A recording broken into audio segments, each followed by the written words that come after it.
माननीय है, सर्वोच्च न्यायालय से बड़ा है भाजपा। ये लोग जो सवाल उठा रहे हैं, हमको लगता है इनको थोड़ी सी भी शर्म अगर है, हया है, तो जातीय जनगणना पर ये लोग सवाल नहीं उठाएंगे। बात होगी जब नरेंद्र मोदी आएंगे देश में, तो देश को अपने ही लोगों को, अपने ही नागरिकों को एक दूसरे से लड़ाने का काम करेगा मोदी सरकार। अब भाजपा वाले लोग का नींद उड़ा हुआ है। मीडिया, आप लोग जो भी मीडिया बंधु हैं, सब देश का चौथा स्तंभ है, तो आपका भी दायित्व बनता है। लेकिन आप अपने ही देश को सुरक्षित संरक्षित का जो खबर है, उस आयुष से भाग करके और आप दूसरे देशों का रुख करें। ठीक है, आप दूसरे देश भी जाएं, मेरा ऑब्जेक्ट नहीं है, लेकिन मणिपुर में आप क्या कर रहे हैं? आपका खबर कहाँ है? आपका रिपोर्टर कहाँ है? आपके एंकर कहाँ है? आप इन विषयों को लेकर के आप क्यों नहीं आते? तो भाजपा वाले लोग हर चीजों को बांटने का प्रयास किए। भाजपा जातिवाद, वर्गवाद करके देश को बर्बाद करना चाहती है। हमारे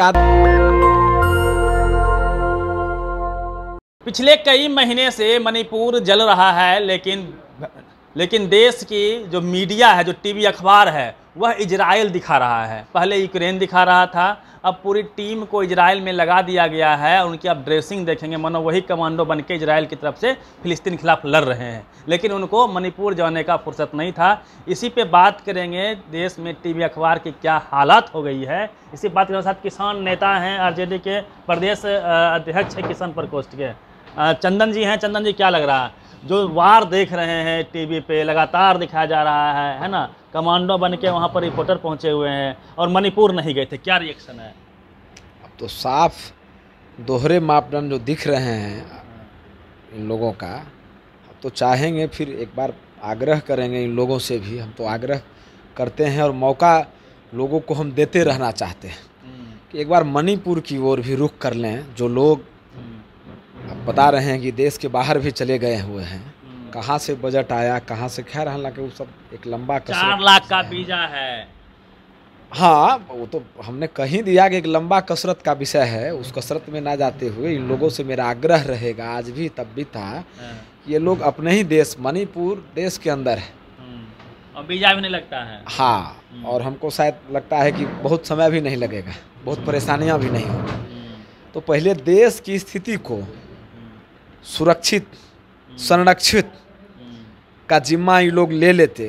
मीडिया, आप लोग जो भी मीडिया बंधु हैं, सब देश का चौथा स्तंभ है किसी भी देश का, तो आपका भी दायित्व बनता है। लेकिन आप अपने ही देश को सुरक्षित संरक्षित का जो खबर है, उस आयुष से भाग करके और आप दूसरे देशों का रुख करें। ठीक है, आप दूसरे देश भी जाएं, मेरा ऑब्जेक्ट नहीं है, लेकिन मणिपुर में आप क्या कर रहे हैं? आपका खबर कहाँ है? आपका रिपोर्टर कहाँ है? आपके एंकर कहाँ है? आप इन विषयों को लेकर के आप क्यों नहीं आते हैं? शाम में, सुबह में, दोपहर में, जब भी आप आते हैं। तो मेरा एक सवाल इन लोगों से है, लेकिन अब है कि तो दोहरे मापदंड है इस पर। तो मीडिया मतलब क्या लगता है कि आर पार बट गई है, बिल्कुल गोदी मीडिया बन गई है, मोदी जी के इशारे पर काम कर रही है? देखिए, ये तो भाजपा वाले लोग हर चीज़ों को बांटने का प्रयास किए हैं। जात, धर्म, सब में बांटने के, बिल्कुल बांटने का तो प्रयास ही किए ही है ना। लेकिन हमारा पूर्ण विश्वास है कि मीडिया बंधु एक अनन्य जागरूक साथी हैं, वो बटेंगे नहीं। थोड़ा देर के लिए परेशानी होगी, कुछ कुछ करके अपना कोई किन्हीं लोगों को, किन्हीं साथियों को लेकर के चले गए, लेकिन हम समझते हैं कि भारत का मीडिया है, इसको बांटने में मुद्दतें बीत जाएगी बीजेपी को और मोदी सरकार को। अभी भी आप लोग को उम्मीद है, उम्मीद बंधाए हुए हैं। देखिए, भारत के जो भी प्राणी हैं, जो भी भारतवासी हैं, हमारा तो यही होगा ना, बिहार भारतवासियों को, सब लोगों को ये खालिस्तानी जिन लोगों ने बताया, तो ये देश के लिए अच्छी बात तो नहीं है ना। इसके लिए जवाबदेह कौन है? अगर मीडिया बट रही है, आप मीडिया के बंधु हैं, तो इसके लिए कौन जिम्मेवार है? भारत के प्रधानमंत्री जवाबदेह है ना इसके लिए, चूँकि पूरे भारत, अखंड भारत, जो पूरे भारत को एक साथ सभी राज्यों को एक रूपता के रूप में लेकर के चलने की जवाबदेही किनकी है? भाजपा सरकार। क्या लगता है सर, ये पैसों का खेल है या फिर जातीय कनेक्शन है, जातीय सहमति है मीडिया वालों का बीजेपी के साथ में? क्या लगता है आप लोग को? देखिए, हम तो जातीय सहमति भी हम नहीं कहेंगे, इसलिए कि हम तो जान रहे हैं ईश्वर द्वारा कभी जाति का जिक्र नहीं उन्होंने जब बनाया, तो कभी नहीं किया गया उनके द्वारा। लेकिन अब इन लोगों के द्वारा, खास करके भाजपा जातिवाद, वर्गवाद करके देश को बर्बाद करना चाहती है। हमारे आदरणीय राष्ट्रीय अध्यक्ष श्री लालू प्रसाद, आप याद करिए, जब नरेंद्र मोदी को कैंपेन कमेटी का चेयरमैन बनाया गया था, 2013 की बात है, 13 से ही हमारे लालू जी, अब कितना वर्ष हो गया, 10 वर्ष से ज़्यादा हो गया ना। कोई आज इन चीज़ों को आप देख रहे हैं, फलाफल आप प्रमाण के रूप में देख रहे हैं, लेकिन इसकी भविष्यवाणी हमारे राष्ट्रीय अध्यक्ष आदरणीय श्री लालू प्रसाद उसी वक्त 10 साल पहले, तो आप समझ लीजिए 10 साल क्या पहले भविष्यवाणी था? हालांकि देश को तोड़ने वाली बात होगी। जब नरेंद्र मोदी आएंगे देश में, तो देश को अपने ही लोगों को, अपने ही नागरिकों को एक दूसरे से लड़ाने का काम करेंगे। आज तो वही अरे मोदी जी कह रहे हैं आप लोग जातीय जनगणना करवा के आप लोग जो है बिहार में जात पात फैला के महापाप कर रहे हैं। कैसे हैं? कैसे 1931 में हुआ था कि नहीं हुआ था? अंग्रेज किया था। अंग्रेज किया था, ठीक है। आपको जाति जनगणना कराने में उनको क्या आपत्ति है भाई? भारतीय जनता पार्टी वाले को क्या आपत्ति आपसे हम पूछ रहे हैं? हाँ, उनका मत है कि इससे जातीय विद्वेष बढ़ जाएगा। 500 करोड़ का आपने फिजूल खर्ची किया है। अच्छा, 500 करोड़ का फिजूल खर्ची किया गया है, इनके द्वारा कहा गया। सुप्रीम कोर्ट बड़ा है कि वह बड़ा है? भारतीय जनता पार्टी बड़ा कि सुप्रीम कोर्ट देश का बड़ा है? सर्वोच्च न्यायालय बड़ा है। हाँ। सर्वोच्च न्यायालय का क्या आदेश हुआ? क्या आदेश हुआ सर्वोच्च न्यायालय का? तो माफी मांगनी चाहिए ना।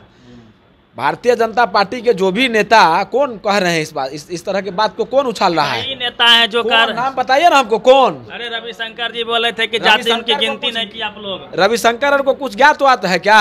कानून मंत्री कितना दिन रह पाए? अगर ज्ञात होता तो कानून मंत्री से हटा दिए गए होते क्या? अब टीवी अखबार में सर चल रहा है कि जो है अपने जात पात गिना ही नहीं, बस ऐसे ही हवाई सर्वे जारी कर दिया। हमने आप 250 करोड़ अपने जो पॉकेट में रख लिया। हमने आपसे कहा कि सर्वोच्च न्यायालय के आदेशानुसार ही ना सर्वोच्च न्यायालय गया हुआ था ना। भारतीय जनता पार्टी के लोग, उनके सारे जो साजिश करता है, क्या क्या साजिश नहीं किया गणना, जाति जनगणना को रोकने के लिए, लेकिन आखिरकार जीत हुई ना। माननीय सर्वोच्च न्यायालय अगर आदेश कर दिए, उनके आदेश के आलोक में गणना हुई, फायदा क्या होगा सर?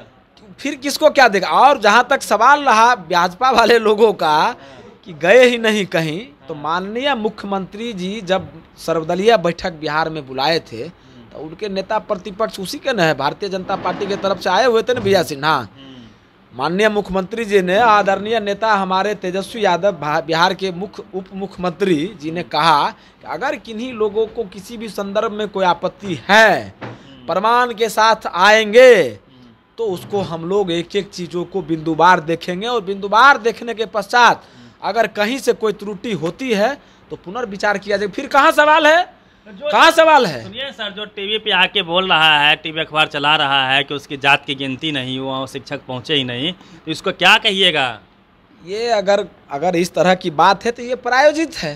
हाँ, प्लांटेड है, प्रायोजित। मैंने कहा ना, तकलीफ है वाटिया लगा ले। हमने कहा कि यह प्रायोजित नहीं तो क्या? विजय सारे दल के लोग मौजूद थे। अब माननीय मुख्यमंत्री जी कह रहे हैं किन्हीं को कोई आपत्ति है तो आप प्रमाण के साथ दीजिए, प्रमाण के आधार पर हम उस पर कमेटी बना करके जांच करवा। कहाँ दिक्कत है फिर?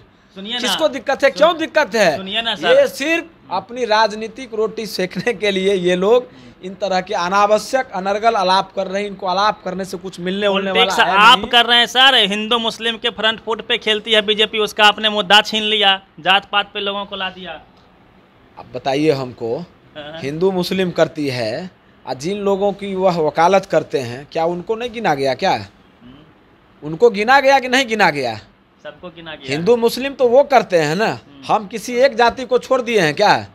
किसी को छोड़े हैं गणना में? भला किसका होगा इससे?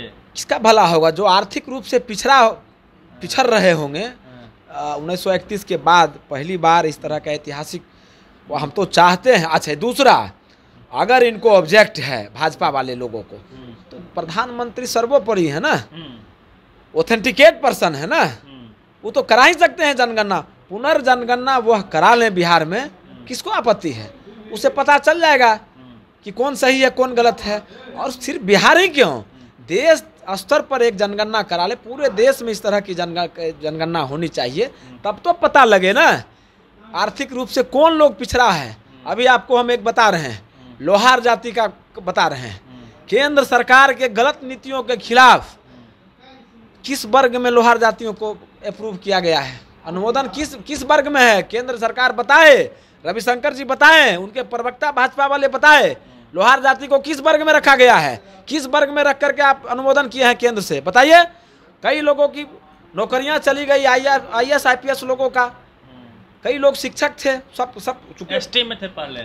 अब क्यों, आप बताइए ना, कितना गंभीर बात पर हम आप चर्चा अब गंभीर हो रही है हम लोगों के बीच। ST में थे पहले, मतलब क्या मतलब है इसका? मैंने रोज बदलते रहेंगे, रोज बदलेंगे। इसीलिए जनगणना जो हुई है सब लोगों के हित की है, और तब जाकर के पता चलेगा और स्थायित्व तो मिलेगा एक, कौन किस वर्ग में रहेंगे।